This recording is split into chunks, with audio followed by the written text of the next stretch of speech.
Hello everyone. आज की class में देखेंगे कि आउटपुट इक्वेशन ट्रांसफार्मर का कैसे डिसाइड करते हैं। ठीक है, तो स्टार्ट करते हैं। सिंगल फेज ट्रांसफार्मर में इसका आउटपुट इक्वेशन निकाल के देखेंगे। ओके, तो पहले पूरा कैलकुलेशन देख लेते हैं, उसके बाद फिर थियोरेटिकल पार्ट में आएंगे। तो कैलकुलेशन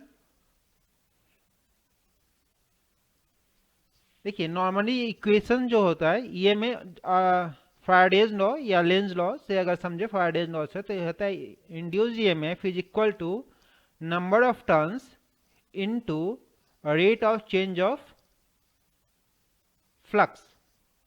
ठीक है, ये तो नॉर्मल सा इक्वेशन है, ये फैराडेज लॉ है।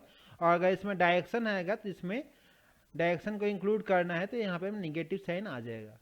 तो ठीक है, डायरेक्शन को अभी इंक्लूड नहीं करेंगे, अभी नॉर्मल सा इक्वेशन को सॉल्व करते हैं। तो इसमें इक्वेशन को सॉल्व करें तो फ्लक्स है, फ्लक्स साइनसोडल होगा ट्रांसफार्मर में, तो उस टर्म में आएगा किसे, phi M sine omega T. तो इसमें आ जाएगा equation N into D upon D T, और यहाँ पे फ्लक्स को लिख सकते हैं phi maximum flux into sine omega T. ठीक है, अगर ये ऐसा इक्वेशन है तो यहाँ पे ये वैल्यू है फाई मैक्स एम मैग्नीट्यूड, और इसको phi M sine omega T के टर्म में लिखेंगे। तो अगर डिफ्रेंसिएशन किसके रेस्पेक्ट में करें, टाइम के रेस्पेक्ट में, तो टाइम के रेस्पेक्ट में यहाँ पे डिफ्रेंशिएट करेंगे, इस टाइम के रेस्पेक्ट में यहाँ पे डिफ्रेंशिएट करेंगे तो इसका डिफ्रेंसिएशन क्या आ जाएगा, एन इंटू यहाँ पे ओमेगा टी है। इसका मतलब ये जो पार्ट है यहाँ पे कांस्टेंट के फॉर्म में बाहर निकल आएगा, क्योंकि सिर्फ टाइम वेरिएबल है यहाँ पे। तो यहाँ पे आ जाएगा W omega into phi max, और यहाँ पे है साइन ओमेगा टी का डिफ्रेंसिएशन कितना होता है, कॉस ओमेगा टी। इस केस में मैक्सिमम वैल्यू कितना आएगा, ये तो डिफ्रेंसिएशन हो गया। अब ये omega T cos omega T है, तो इसका मैक्सिमम वैल्यू कितना हो सकता है, -1 से 1 तक है, तो यहाँ पे मैक्सिमम वैल्यू इसका हो सकता है 1। मतलब इसका जो वेरिएशन है 0 से 1, अगर डायरेक्शन को छोड़ दें तो 0 से 1 वेरिएशन है, तो मैक्सिमम वैल्यू कब होगा, जब कॉस ओमेगा टी 1 आ जाएगा। तो उस फॉर्म में अगर बात करें तो यहाँ पे मैक्स वैल्यू की अगर कैलकुलेट करें तो यहाँ पे e max is equal to n omega phi max. Okay, ये आपका टर्म आ जाएगा। और अगर हमें निकालना है आरएमएस वैल्यू, तो आरएमएस वैल्यू में इस इक्वेशन को देखें, ऊपर वाला इक्वेशन में ही आरएमएस वैल्यू में ये टर्म आ जाएगा एन का एन, ओमेगा सेम रहेगा, इनटू फाई मैक्स। ठीक है, अब इसका RMS value cos omega T, जो वेव फॉर्म है कॉसाइन में, तो कॉस ओमेगा टी या साइन ओमेगा टी का आरएमएस वैल्यू आता है 1/√2। ठीक है, तो ये आपका क्या निकल गया, आरएमएस वैल्यू। इसको और आगे सिंप्लीफाई करते हैं तो यहाँ पे एन ओमेगा कितना होता है, एंगुलर वेलोसिटी है, तो इसको 2 पाई इंटू फ्रीक्वेंसी लिख सकते हैं, omega is equal to 2 pi F into phi M upon √2। ठीक है, तो इस फॉर्म में अगर यहाँ देखें, इसका वैल्यू एक कांस्टेंट है, इसका वैल्यू हमें पता है कि 3.14, और इसका वैल्यू आएगा 1.414।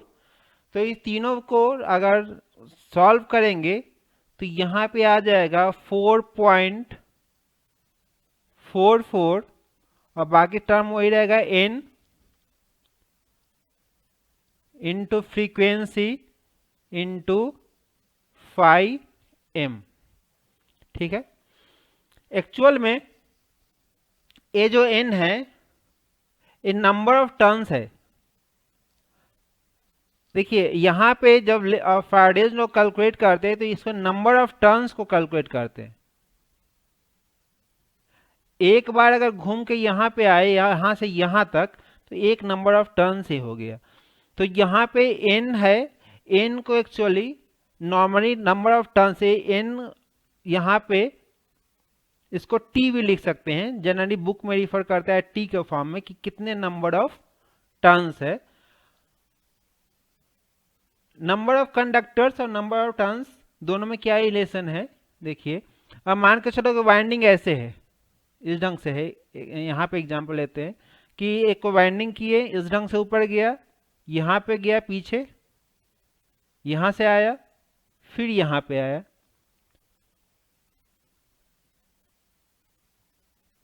तो यहाँ पे एक चक्कर लगा लिया, यहाँ से गया करंट, ये पीछे गया, इधर आया, यहाँ से होते हुए यहाँ पे, फिर यहाँ से सेकेंड यहाँ पे नंबर टर्न शुरू हो जाएगा। तो इसमें अगर काउंट करें तो नंबर ऑफ टर्न्स कितना है, यहाँ पे एक है, नंबर ऑफ टर्न्स कितना हो जाएगा, एक है। पर अगर कोई पूछे कि नंबर ऑफ कंडक्टर कितना है इसमें, तो दो कंडक्टर है, एक कंडक्टर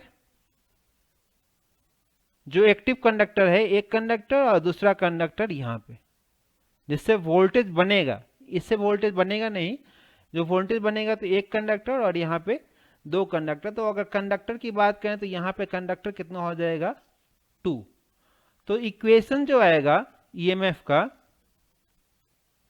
ईएमएफ इक्वेशन ये आएगा 4.44 n, n को जगह t लिख देते हैं, t f इंटू 5m। या फिर इसको अगर और दूसरे तरीके से समझना है नंबर ऑफ कंडक्टर्स में, तो कंडक्टर्स में आ जाएगा 2.22 इंटू जेड एफ 5m। ठीक है, t कहाँ से आया, t है नंबर ऑफ टर्न्स, जो कि यहाँ पे n था, n को t से हमने रिप्रेजेंट कर दिया। ज़्यादातर बुक में टर्न्स को, टर्न्स t से शुरू होता है तो t यहाँ पे रिप्रेजेंट करते हैं। तो ये आपका फर्स्ट इक्वेशन हो गया 4.44 TF 5m। इसको अगर लिखना है तो ये आपका इक्वेशन नंबर 1 के फॉर्म में यहाँ पे आ जाएगा। और ये है नंबर ऑफ कितने, नंबर ऑफ टर्न्स t है, उसके लिए मान के चलो कि यहाँ पे 100 कंडक्टर, 100 नंबर ऑफ टर्न्स यहाँ पे बनाया 100 वोल्ट, तो एक टर्न कितना बनाएगा, उसे 100 से डिवाइड कर देंगे तो 1 वोल्ट बनाएगा। तो अगर कोई कैलकुलेट करना चाहे कि ET मतलब वोल्टेज पर टर्न, तो कितना आ जाएगा, वोल्टेज, टोटल वोल्टेज जो एक टर्न के वजह से बन रहा है, तो इसको डिवाइड कर दिया T से, तो इतना आ जाएगा 4.44 F इंटू M। एक टर्न की वजह से जो वोल्टेज आएगा, इतना वोल्टेज यहाँ पे बनेगा। तो इसको इक्वेशन नंबर 1 से हम यहाँ पे दिखा दिए। ठीक है, नेक्स्ट आता है कि विंडो फैक्टर। देखिए विंडो फैक्टर क्या होता है, window factor window space factor, इस टर्म से जानेंगे। इसको रिप्रेजेंट करते हैं KW से। ये होता है total conductor area divided by total area of window, total area of window. इसको ऐसे समझ सकते हैं, यहां पे देखिए इसमें ये टोटल विंडो एरिया है, यहां से लेकर यहां तक टोटल ये है आपका विंडो एरिया है, जिसमें वाइंडिंग करने के लिए जगह छोड़ा गया है। पर कंडक्टर जो है ये टोटल स्पेस ऑक्युपाई नहीं करेगा, यहाँ से यहाँ ऑक्युपाई किया और इधर से यहाँ से यहाँ ऑक्युपाई किया। तो अगर कोई पूछे कि विंडो स्पेस फैक्टर क्या होगा, तो इस वाइंडिंग का एरिया डिवाइडेड बाय यहाँ पे कितना आ जाएगा, टोटल एरिया, इसको बोलेंगे विंडो स्पेस फैक्टर। ठीक है। और विंडो स्पेस फैक्टर जितने ज़्यादा हम इसको यूज करें, अगर जितने ज़्यादा वाइंडिंग करेंगे तो उतना स्पेस ज़्यादा ऑक्यूपाई होगा, उतने अच्छे ट्रांसफार्मर होंगे, क्योंकि हमें ट्रांसफार्मर का साइज छोटा कर सकते हैं। ज़्यादा स्पेस छोड़ेंगे तो ज़्यादा यहाँ पे दोनों के बीच में मतलब गैप रहेगा, और air gap flux, leakage flux भी ज़्यादा रहेगा। तो इसलिए विंडो स्पेस फैक्टर कंसीडर करते हैं कि ज़्यादा से ज़्यादा हो। खैर वो बात की बात है, इसको पहले समझते हैं इस इक्वेशन में जो इसको काम में आएगा, कि विंडो स्पेस फैक्टर हो गया एरिया ऑफ कंडक्टर, एसी से area of conductor divided by area of window. ठीक है। तो area of conductor divided by area of window आ गया, इसको लिख दें के डब्ल्यू से। ओके। तो अगर कोई पूछे कि एरिया ऑफ कंडक्टर कितना है, एरिया ऑफ कंडक्टर मेनली हमको किस पर फोकस करना है, जितने वाइंडिंग्स यूज किए हैं उसका एरिया कितना है। तो इसको हम लिख सकते हैं के डब्ल्यू इंटू ए डब्ल्यू। तो ये आपका इक्वेशन नंबर 2 हो गया। ओके। नेक्स्ट आगे कंटिन्यू करते हैं। देखिए करंट डेंसिटी जो हम डिजाइन करेंगे तो उसमें क्या करेंगे कि उसमें कंडक्टर्स में करंट डेंसिटी एक समान, अगर वाइंडिंग्स है, ठीक है, तो यहाँ पे शुरू में अंदर में क्या होगा, लो वोल्टेज वाइंडिंग रहेगा, और बाहर में यहाँ पे इसके ऊपर यहाँ पे हाई वोल्टेज वाइंडिंग करते हैं। ये क्यों करते हैं, इसका वजह पता होगा। लो वोल्टेज वाइंडिंग अंदर में रहेगा तो एक कोर मटेरियल पर लेस इंसुलेशन प्रोवाइड करना पड़ेगा, क्योंकि यहाँ पे वोल्टेज कम है, और हाई वोल्टेज वाइंडिंग को बाहर रखते हैं ताकि इंसुलेशन डायरेक्टली कोर मटेरियल से नहीं हो, तो उतना इंसुलेशन प्रोवाइड नहीं करना पड़ेगा। दूसरी बात है कि अगर हाई वोल्टेज है तो यहाँ पे अलग अलग पॉइंट पे हम टाइपिंग दे सकते हैं। मान के चलो कि यहाँ पे 33 kV है बाहर का, तो हमें 11 kV चाहिए, तो यहाँ से यहाँ टाइपिंग दे दे, इसके बीच में जो वोल्टेज आएगा 11 kV, इसके बीच में वोल्टेज आएगा 22 kV, इसके बीच में आएगा 33 kV। तो उसके अनुसार यहाँ पे टाइपिंग देने में भी आसान होता है।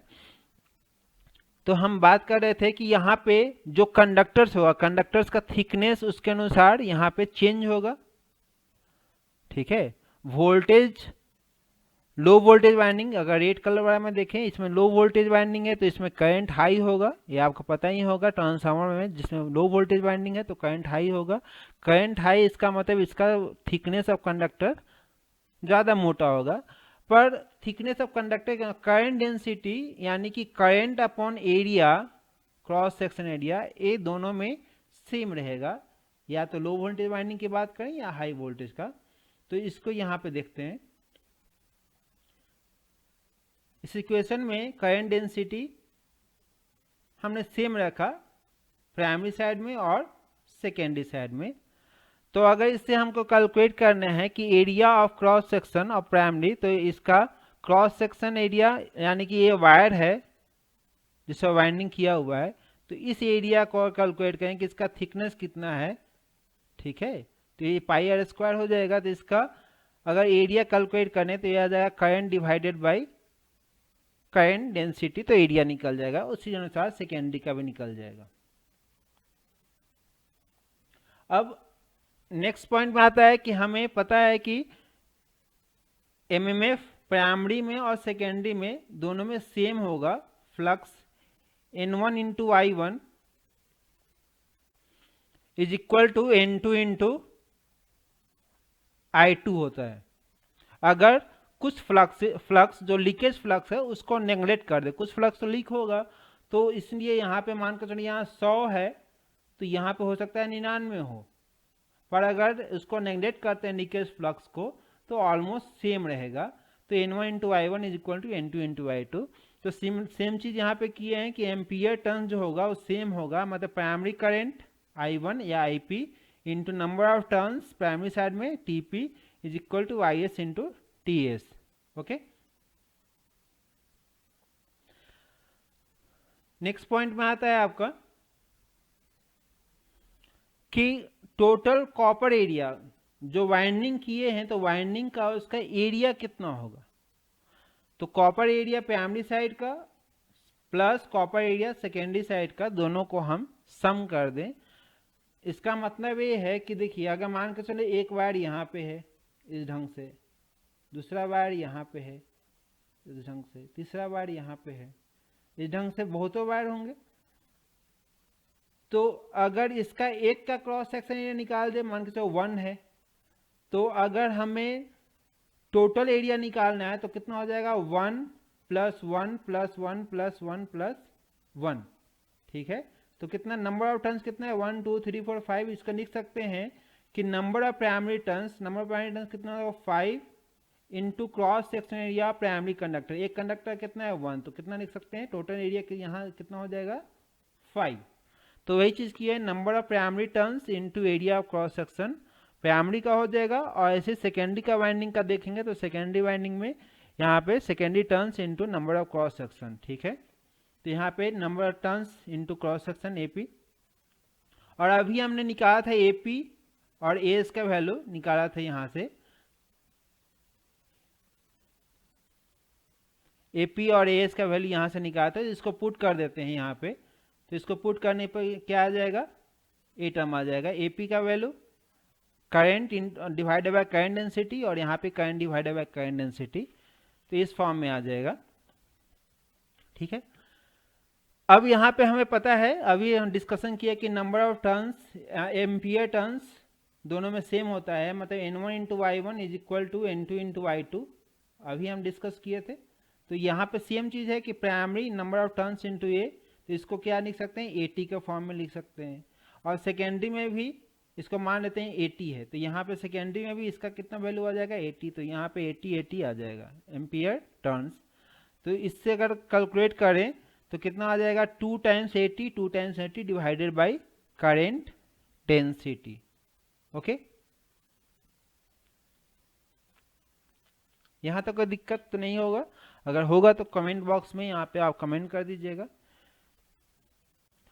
तो ए इक्वेशन कितना है, ए इसका है area of conductors, total area of conductor is equal to 280 upon current density. ठीक है, और इससे पहले इक्वेशन में हमने देखा था विंडो फैक्टर में, तो विंडो फैक्टर में हमने देखा था कि KW is equal to AC upon AW। तो इससे निकल के आया था AC is equal to KW into AW, यही निकल के आया था।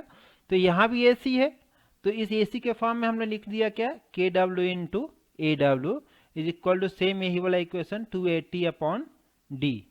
तो यहाँ से एम्पियर टर्न्स की अगर कैलकुलेशन करें तो एम्पियर टर्न्स निकल के आ जाएगा, मतलब एम्पियर कितना करंट फ्लो हो रहा है इनटू नंबर ऑफ टर्न्स। ठीक है, ये आपका टोटल MMF के फॉर्म में बता देगा। ठीक है, तो यहाँ से टोटल MMF अगर बात करें तो ये आ जाएगा हाफ।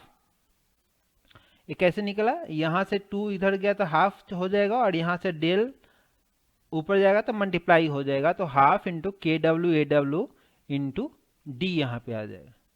ठीक है, तो इसको इक्वेशन 4 के फॉर्म में लिख सकते हैं। नेक्स्ट, अगर total KVA rating generally power system के बुक में S से रिप्रेजेंट करते हैं, खैर इसमें Q से रिप्रेजेंट कर दिया, Q से ऐसे जनरली रिएक्टिव पावर को हम बताते हैं, लेकिन यहाँ पे आप कोई भी नाम दे दे, ऐसे जनरली बुक में S से रिप्रेजेंट करते हैं KVA रेटिंग, अपरेंट पावर को S से रिप्रेजेंट करते हैं, पर यहाँ Q कर दिया तो ठीक है, Q से भी आप रिप्रेजेंट कर सकते हैं। तो ये आ जाएगा सिंगल फेज ट्रांसफार्मर है, तो इसका आ जाएगा KVA रेटिंग कितना आ जाएगा वोल्टेज इंटू करेंट, इसमें पावर फैक्टर का वैल्यू नहीं आएगा। पावर फैक्टर अगर मल्टीप्लाई कर देंगे तो एक्टिव पावर आ जाएगा किलोवाट में, वाट में। अब यहाँ पे ये वोल्टेज इंटू करंट कितना आ जाएगा, वोल्टेज एम्पियर रेटिंग, वीए रेटिंग, पर हमें किस में रेटिंग लेना है, किलो वोल्ट में। तो हमें क्या करना पड़ेगा कि उसका किलो वोल्ट में मतलब 1000, ठीक है, तो 1000 से हम डिवाइड कर देंगे। एग्जाम्पल के लिए मान के चलो कि अगर 500 ग्राम 500 वोल्ट एम्पियर है, ग्राम या वोल्ट एम्पियर जैसे भी 500 वोल्ट एम्पियर है, तो अगर किलो में बात करें जाए तो किलो में कितना आ जाएगा, हाफ केवी आ जाएगा। सिमिलर फॉर्म में देख सकते हैं 500 का ग्राम है तो 500 ग्राम को अगर किलोग्राम में करना है तो इसको 1000 से डिवाइड कर देंगे, तो 500 डिवाइड बाई 1000 कितना हो जाएगा, हाफ केजी। सिमिलर फॉर्म में यहाँ पे 10⁻³ यानी कि 1000 से हमने डिवाइड कर दिया। अब वोल्टेज ऑलमोस्ट इक्वल होता है इंड्यूस्ड वोल्टेज। अगर ये वाइंडिंग है, यहाँ पे वाइंडिंग है तो इसमें कुछ लॉसेज होंगे, तो यहाँ पे वोल्टेज Vp है, यहाँ पे EP इंड्यूस वोल्टेज है, तो ऑलमोस्ट सेम ही है, थोड़ा सा लॉस है, तो इसको कंसीडर कर सकते हैं EP इंटू IP इंटू 10⁻³ ठीक है। अब इसको इक्वेशन को थोड़ा सिंप्लीफाई करने के लिए EP को TP से, प्राइमरी साइड के टर्न से डिवाइड कर दें, EP अपॉन TP यहाँ पे हो जाएगा EP अपॉन TP। और हमें देखा था कि E voltage upon number of turns कितना हो जाएगा, वोल्टेज इंड्यूस पर टर्न, जो हम निकाले थे 4.44 करके, अभी इससे पहले निकाले थे F इंटू 5M निकाले थे, ठीक है। तो यही चीज यहाँ पे आ जाएगा। बस यहाँ पे अगर E अपॉन T है तो वोल्टेज इंड्यूस पर टर्न है, अगर P रिप्रेजेंट कर दिया तो इसका मतलब है कि प्राइमरी साइड के टर्न्स को बता रहा है। तो यहाँ आ जाएगा EP अपॉन TP, हमने क्या किया, TP से डिवाइड कर दिया, TP से मल्टीप्लाई कर दिया, और यहाँ पे TP इंटू IP है ही, तो यहाँ पे आ जाएगा E, ठीक है, ET मतलब यहाँ एक टर्न का इंटू AT, यहाँ पे T टर्न है और A करंट है, तो AT एम्पियर टर्न्स इंटू 10⁻³ तो इस इक्वेशन को लिखे तो अभी हमने बताया था कि ET का वैल्यू कितना आ जाएगा, 4.44 F इंटू 5M, अभी हमने बताया जो कैलकुलेशन किए हैं। और 80 का वैल्यू यहां से पुट कर दिए, 80 का वैल्यू यहां से पुट कर दिए। ET का वैल्यू इक्वेशन नंबर 1 से हम यहाँ पे लिख लिए, ET is equal to 4.445 FM, ठीक है। तो ये आपका total KVA power, KVA rating हो जाएगा of single phase transformer. Next, इसी को अगर वहां पे डिवाइडेड बाय 2 था तो 4.44 को डिवाइडेड बाय 2 इक्वेशन में करेंगे तो कितना आ जाएगा, 2.22, ठीक है।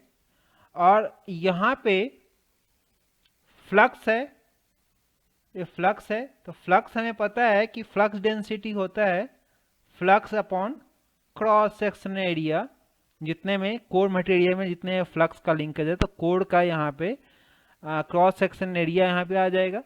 तो अगर इस इक्वेशन को यहाँ पे लिखना चाहे तो ये यहाँ से लिख सकते हैं कि फाई कितना हो जाएगा, phi is equal to flux density into cross section area of the core.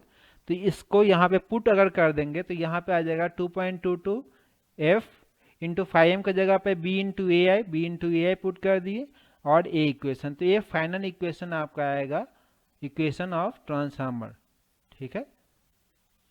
Thank you.